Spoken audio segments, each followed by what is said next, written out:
Só existe um caminho para a felicidade: parar de nos preocupar com coisas que estão além do poder de nossa vontade. Epicteto.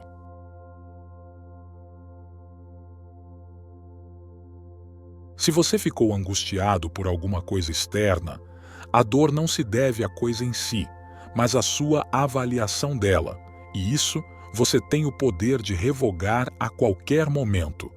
Marco Aurélio.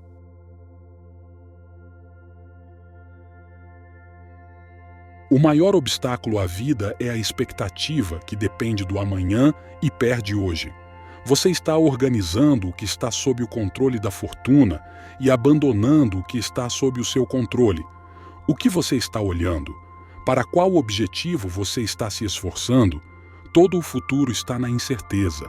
Viva imediatamente. Sêneca.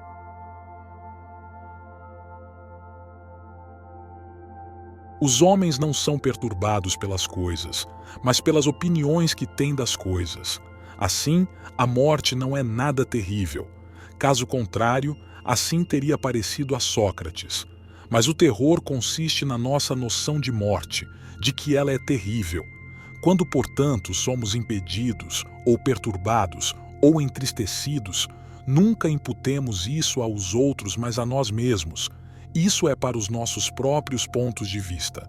É a ação de uma pessoa não instruída censurar os outros pelos seus próprios infortúnios, de alguém que entra sob instrução para se repreender, e de alguém perfeitamente instruído para não se aproximar nem dos outros nem de si mesmo.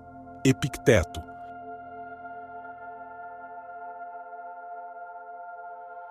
Eles perdem o dia na expectativa da noite, e a noite com medo do amanhecer. Sêneca.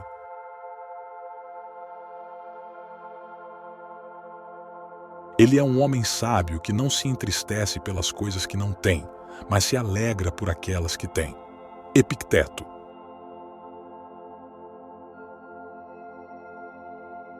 Viva uma boa vida.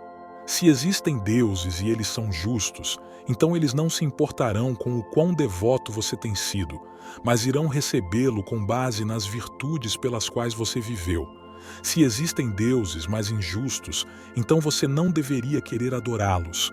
Se não existirem deuses, então você terá partido, mas terá vivido uma vida nobre que viverá nas memórias de seus entes queridos. Marco Aurélio.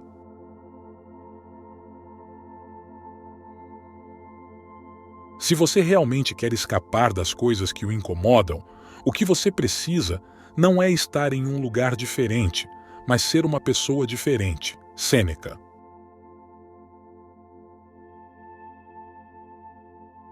A verdadeira felicidade é desfrutar o presente, sem dependência ansiosa do futuro, não nos divertir com esperanças ou medos, mas ficar satisfeitos com o que temos, o que é suficiente, pois aquele que o tem não quer nada. As maiores bênçãos da humanidade estão dentro de nós e ao nosso alcance. Um homem sábio está contente com a sua sorte, seja ela qual for, sem desejar o que não tem. Sêneca.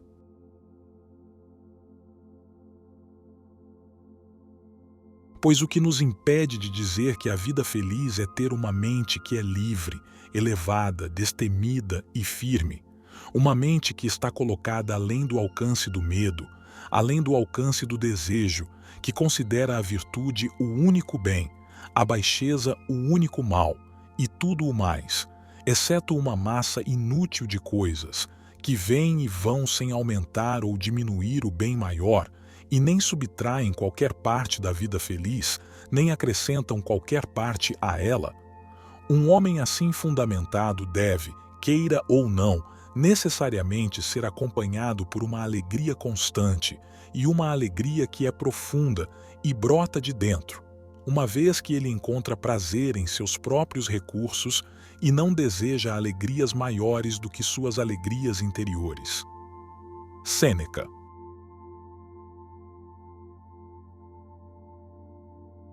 Quando as pessoas o machucarem, pergunte-se que bem ou mal elas achavam que adviria disso. Se você entender isso, sentirá simpatia em vez de indignação ou raiva. Seu senso de bem e mal pode ser igual ao deles, ou próximo disso, e nesse caso você terá que desculpá-los.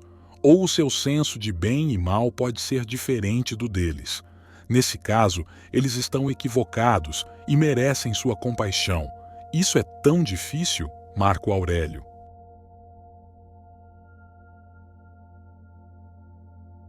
A riqueza não consiste em ter grandes posses, mas em ter poucas necessidades. Epicteto.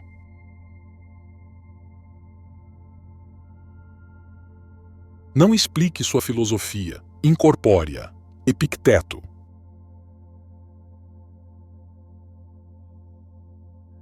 Primeiro diga a si mesmo o que você seria, e então faça o que você tem que fazer. Epicteto.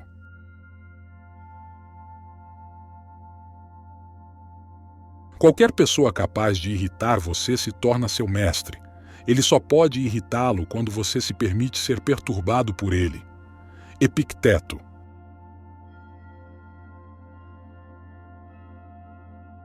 As circunstâncias não fazem o homem, apenas o revelam a si mesmo. Epicteto.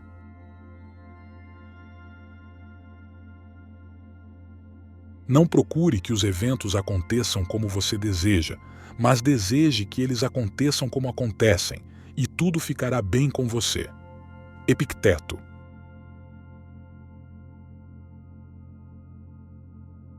Deus confiou-me a mim mesmo. Nenhum homem é livre se não for senhor de si mesmo.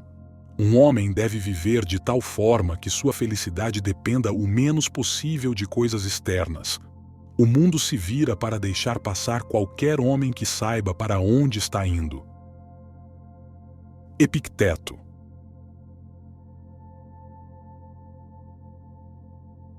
Você não sabe que um homem bom não faz nada pela aparência, mas por ter feito o que é certo? Epicteto.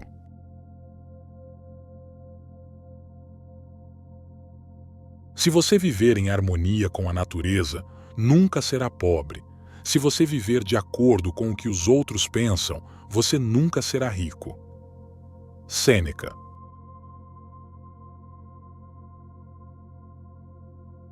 Toda crueldade resulta em fraqueza. Sêneca.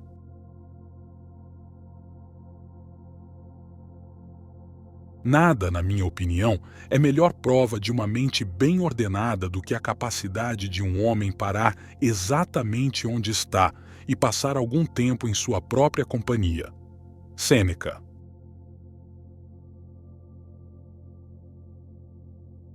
Um presente não consiste no que é feito ou dado, mas na intenção de quem dá ou faz. Sêneca.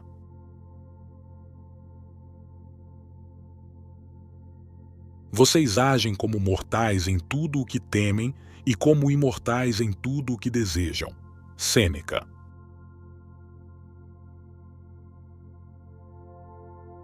Se um homem não sabe para que porto navega, nenhum vento é favorável. Sêneca.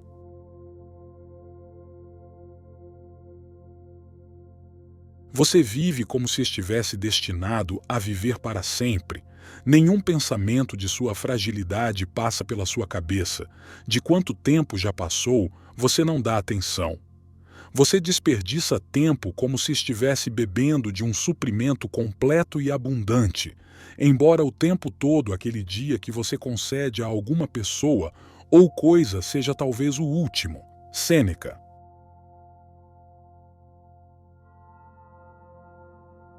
A alma fica tingida com a cor dos seus pensamentos. Marco Aurélio.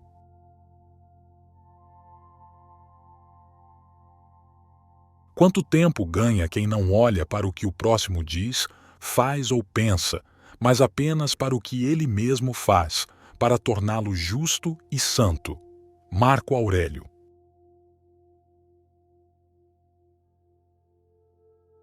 Comece cada dia dizendo a si mesmo: hoje enfrentarei interferência, ingratidão, insolência, deslealdade, má vontade e egoísmo, tudo isso devido à ignorância dos ofensores sobre o que é bom ou mal. Mas, de minha parte, Há muito tempo percebi a natureza do bem e sua nobreza, a natureza do mal e sua maldade, e também a natureza do próprio culpado, que é meu irmão, não no sentido físico, mas como semelhante, dotado de razão e de uma parte do divino. Portanto, nenhuma dessas coisas pode me prejudicar, pois ninguém pode me implicar no que é degradante. Também não posso ficar zangado com meu irmão ou cair em conflito com ele, pois ele e eu nascemos para trabalhar juntos, como as duas mãos, pés ou pálpebras de um homem, ou as fileiras superiores e inferiores de seus dentes. Obstruir uns aos outros é contra a lei da natureza, e o que é irritação ou aversão é apenas uma forma de obstrução. Marco Aurélio.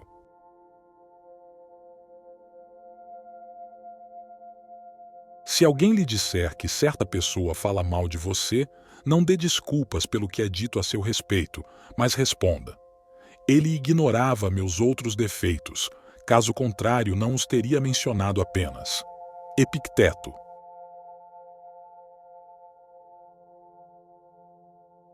Muitas vezes parece fazer mais mal do que bem viver ressentido e desdenhoso pelo mundo que nos rodeia. O mundo em que nos encontramos, o seu passado e presente, o seu povo e a ascensão e queda das suas culturas e práticas são tudo como são, não são como nós pessoalmente queremos que sejam. Quando resistimos à realidade do mundo que nos rodeia e, em vez disso, projetamos nela a nossa expectativa sobre como o mundo deveria ser, muitas vezes deparamo-nos com um certo nível de resistência interna, resistência que pode nos fazer sofrer. E quanto maior for a distância entre a realidade na nossa expectativa, maior será a resistência. O mundo é o que é, não é o que esperamos que seja. Aprenda a aceitar a vida, aprenda a amar o destino e tudo o que ele traz.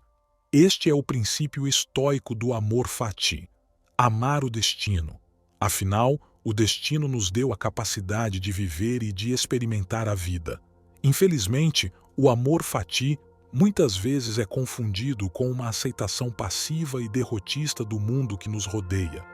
Aceitar os erros do mundo e deitar-nos enquanto observamos a passagem de coisas com as quais não concordamos ou as ações erradas que vemos sendo cometidas.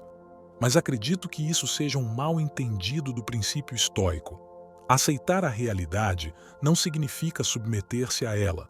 É simplesmente aprender a capacidade de vê-la objetivamente e aceitar que, neste momento, esse é o estado do mundo.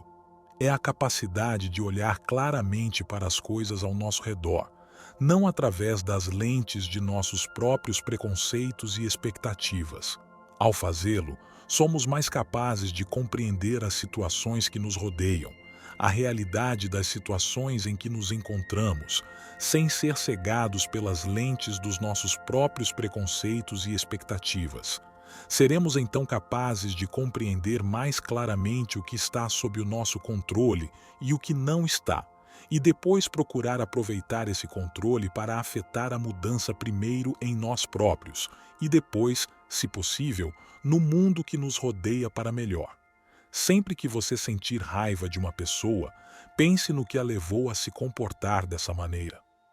É muito fácil para nós julgarmos a partir da nossa própria perspectiva, mas é uma coisa muito diferente tentar colocar-nos no lugar do transgressor e tentar compreender as dificuldades pelas quais passou, que fardo pode carregar, ou como a vida os tratou até chegar ao momento que você achou tão ofensivo. A maioria das pessoas tenta fazer o melhor que pode com o que tem e, embora todos sejamos responsáveis pelas nossas ações, muitas vezes há uma linha a traçar entre a experiência de uma pessoa e o seu comportamento. Para mim, uma das grandes ironias da vida é o desejo do homem de encontrar conforto, de remover todas as fontes de dificuldades e sofrimento em favor do conforto. Quando aplicado às nossas necessidades essenciais, como alimentação, abrigo, segurança e companheirismo, o conforto e a estabilidade para mim fazem sentido, mas quando excedem todos os cantos da nossa vida, O conforto e a remoção de todas as dificuldades parecem me trazer consigo a sua própria marca de dificuldades. Em vez de nos colocarmos no desconhecido, expandirmos a nossa zona de conforto e aprendermos a lidar com as adversidades que o acompanham, o conforto excessivo parece arriscar o oposto, corrói a nossa resiliência às adversidades, pode gerar falta de propósito, apatia, preguiça e o acolhimento de limitações que acompanham um círculo de conforto cada vez menor. Parece-me que um dos desafios menos importantes da vida moderna é equilibrar o conforto que surge quando a nossa base precisa de uma resposta, com as dificuldades voluntárias necessárias para garantir que o conforto não amoleça a nossa determinação. Os antigos estoicos defendiam dificuldades voluntárias. Marco Aurélio escolheu dormir em uma cama desconfortável. Sêneca escolheu nadar em rios no auge do inverno. Ambos os homens estavam muito conscientes dos riscos de se sentirem demasiado confortáveis e dos benefícios de acrescentar desconforto à sua vida. No dia a dia, muitas vezes, nos distanciamos da morte, muitas vezes pensando que é algo que acontecerá aos outros, ou a nós daqui a muitos e muitos anos. Mas a verdade é que a morte está sobre nossos ombros todos os dias. Um fato sempre presente na vida hoje pode muito bem ser o seu último. Viver com isso como um lembrete traz consigo uma profunda gratidão por muitas das coisas que consideramos certas, sabendo que seja o que for, pode ser uma das últimas vezes em que poderemos experimentá-lo. Seja o som das folhas ao vento, a companhia de quem amamos ou simplesmente o sabor de uma boa comida. Para os estoicos, esta era a prática do memento mori, a prática de lembrar a morte. A natureza da vida é a mudança. Desde as primeiras mudanças do universo, os elementos mais simples se reuniram para produzir nuvens e depois corpos sólidos, corpos que começaram a formar os primeiros ingredientes para a vida.